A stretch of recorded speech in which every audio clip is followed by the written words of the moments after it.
Buenos días, ¿cómo está? Noveno año. Hoy viernes 21 de agosto 2020. Algunos dirán, fin de semana. Sí, es verdad. Ya estamos en el último día de la semana, pero eso no implica de que ya estamos dejando todo libre. No, hay que continuar, hay que continuar. Y asimismo vamos a agradecerle a Dios por este maravilloso día que nos brinda y nos sigue dando su gracia santificante. Pues bien, vamos a hacer esa oración como siempre, agradeciéndole a Él, sobre todo por esa gracia que nos da a diario, el cuidar a nuestros padres, sobre todo a los maestros que también están aquí presentes. Cada uno de ellos también protégelos, Señor. En nombre del Padre, del Hijo y del Espíritu Santo. Amén. A nuestra Madre María Santísima, María Auxiliadora sobre todo, que siga ahí como abogada nuestra ante su Hijo Jesucristo, intercediendo para que nuestras súplicas sean llevadas hacia Dios Padre. Amén. Muy bien, entonces, después de tener ese contacto espiritual, agradeciéndole sobre todo por las gracias y las bendiciones que sigue dándonos a cada uno, sobre todo. Pues bien, el tema que corresponde el día de hoy es el imperialismo del siglo XIX. Seguimos en el siglo XIX, pero surge aquí, todavía está el imperialismo. Pero vemos aquí, en ese esquema, varios países que todavía eran imperios y no querían aflojarse en el sentido de su gobierno, de liderar sobre todo. Europa, tenemos a Francia, tenemos a Reino Unido, austro y húngaro. Aquí hay un conflicto muy difícil, entonces, porque varios países, a partir ya de esto, obviamente, ya comienzan a surgir nuevos países, porque estaban anexados con este imperio del austro y de los húngaros, sobre todo. Entonces, en ese imperialismo del siglo XIX imperaba, y sobre todo era autoritario. Entonces tenía se declaraba más que todo gobernador total de todas estas situaciones. Entonces, y sobre todo en Francia, un personaje muy en particular, incluso que amenazó a la iglesia en ese tiempo, pero en fin, la iglesia salió triunfante, obviamente con este presidente que tenía Francia en el año 1851, sí, el año que es más bien Napoleón Bonaparte, que se proclama sobre todo emperador de Francia. Entonces son cuestiones que vamos analizando paso a paso con relación de este tema. Entonces, Europa siempre ha sido y será el eje principal de todos los imperios. Es el eje principal. Todos giran en su entorno porque es el principal que se declara como imperio total. Es el centro de desarrollo también, centro de desarrollo y progreso económico, político y cultural en el mundo. Por eso todos los demás imperios copiaban todo lo que hacía Europa en ese tiempo. Por eso el Reino Unido, Francia y los nuevos imperios que querían formarse en aquella época. Entonces aquí Europa era el eje de todo esto, porque era el centro y hubo el progreso económico, por decirlo así. Anótenlo por ahí, por favor.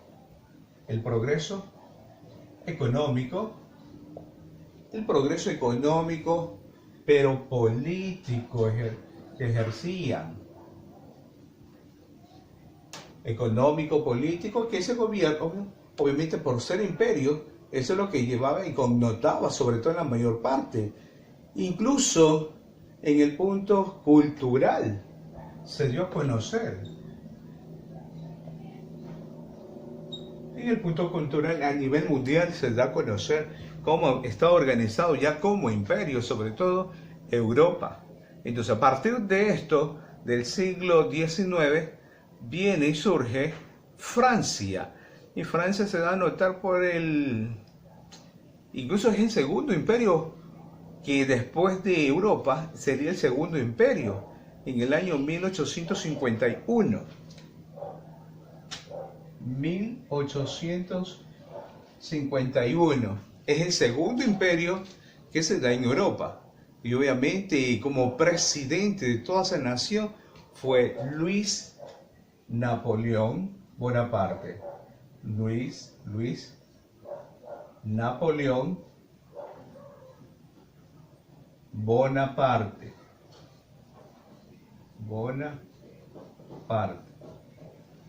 Algunos en mis tiempos de colegio, me acuerdo que Bonaparte de ser bueno y sería gran parte de generosidad. Obviamente cuando su historia comenzaba en la política, es una persona sociable, una persona amigable, pero ya con el poder cambia su forma de pensar, su ideal político y trasciende en otro. Y en la cual Luis Napoleón Bonaparte da un golpe de Estado, inicia un golpe de Estado en la misma Francia.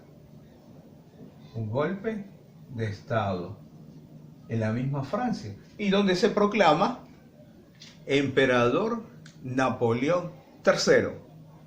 Napoleón III. Entonces se declara ahí entonces como emperador. Napoleón, marcan ahí por favor, Napoleón III. ¿En qué año estamos hablando? 1851. Entonces, primero fue presidente, pero comienza un golpe de Estado y se proclama el emperador de Francia con el título de Napoleón III. Y eso implica sobre todo lo que se caracterizó por su manera de ser liberalista, autoritarista, y era contradictorio de lo que argumentaba en ciertas épocas, pero también ganó un prestigio como obviamente emperador y siendo presidente antes. Entonces un prestigio por su herencia y su dinastía de su propio apellido, Bonaparte. Entonces, esa es la dinastía política que ejerció Francia sobre todo. Y eso fue a nivel exterior, donde la mayor parte fueron ya para tener esa firmeza y esa parte de invadir otros países, fue siendo agresivo su cuerpo militar en ese entonces. Entonces por eso ese le gana ese prestigio como herencia de la dinastía por su apellido y tener ese temple de conquistar obviamente los países vecinos, porque también tenía otro ideal, así como Simón Bolívar, de tener una gran nación. Pero todo eso que ejerce mal, ejerce tantas cosas que quiere, termina mal sobre todo. Y eso es lo que sucedió con Luis Napoleón Bonaparte. Entonces, el otro de los puntos es Reino Unido. Vamos a analizar ese punto, por favor.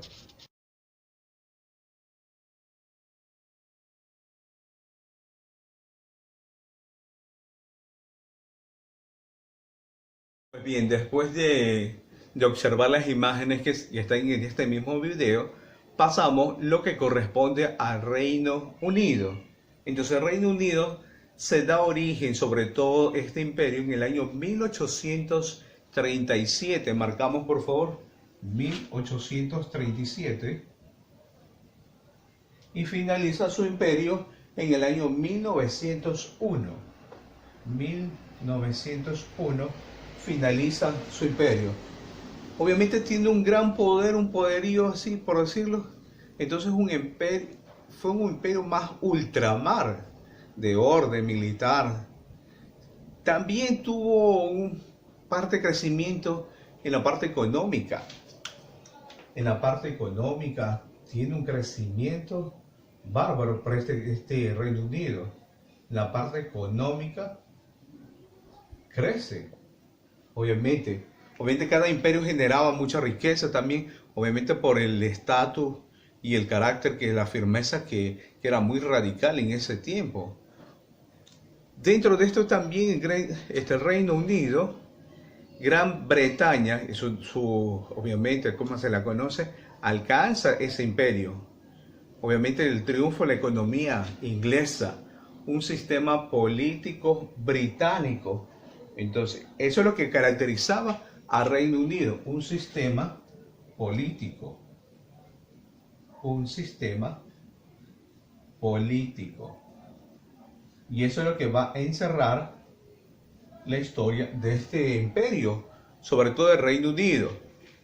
Y dentro de este imperio existían los dos bloques de la cual había la resistencia, obviamente que era la parte de oposición que no generaba el avance en ciertas partes.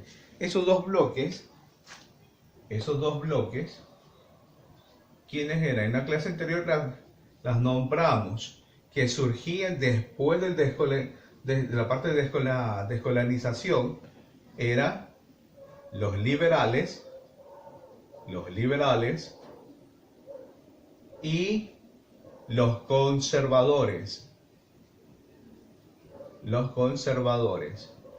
Entonces había mucha opresión en estos dos bloques que no dejaban obviamente de gobernar políticamente en el Reino Unido.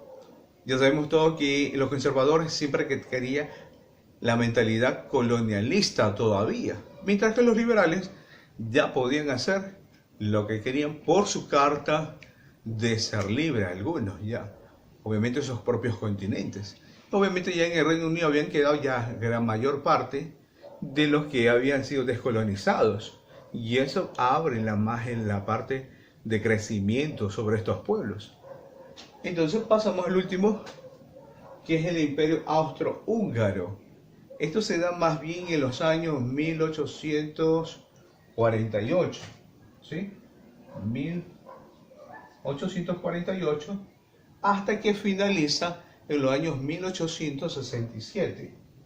1867, ahí sacan ustedes la diferencia, cuántos años duró este imperio, entonces con esos años para hacer la relación. Entonces en este mismo imperio habían dos dinastías, los austros y los húngaros, que eran más conocidos como los Habsburgos. Entonces hasta estos dos reinos, Austria y Húngaro, por su propia dinastía. Hubo problemas internos en este país, en estos imperios. Problemas internos. Problemas internos. ¿Cómo cuáles serían esos problemas internos? Esos problemas internos más bien eran por los países que estaban dentro de este imperio, pero querían su propia libertad también, que eran los checos de Checoslovaquia, los eslovacos, Eslovaquia, los ucranianos, que eran de Ucrania, los rumanos de Rumania, los polacos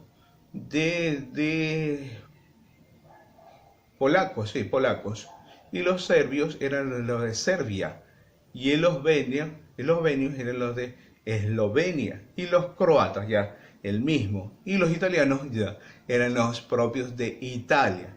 Entonces estaban anexados a este imperio, querían expandirse. Algunos sí lo lograron, expandirse, sobre todo Italia, que obviamente se expandió en todo su territorio y alcanzó este reconocimiento a partir de que ya dejó ya los imperios en ese tiempo. Entonces surge en estos tiempos también, en los años, el imperio turco también quería crecer y ser parte de esta misma historia, en los años 1876 a 1908. Entonces, de acuerdo a esa diversidad de etnia, la diversidad religiosa, la diversidad cultural, entonces encontraron un sistema más absolutista para poder vivir acorde a estos imperios que estaban en ese entonces. Pero a partir que ya dejaron de existir esos imperios, surge la nueva libertad nuevamente para ejercer todo el control y todos los tiempos de economía, política y cultural a la vez. Pues bien, cualquier inquietud, duda, me hacen llegar por interno todo lo que realmente va a requerir Recuerde que hoy viernes se revisan los cuadernos. Es el control constantemente de acuerdo a los tutores que le han enviado el día y la hora sobre todo, para estar ahí. Se revisa todo, libro y cuaderno. Pues bien, muchas gracias, bendiciones y nos vemos en una próxima clase.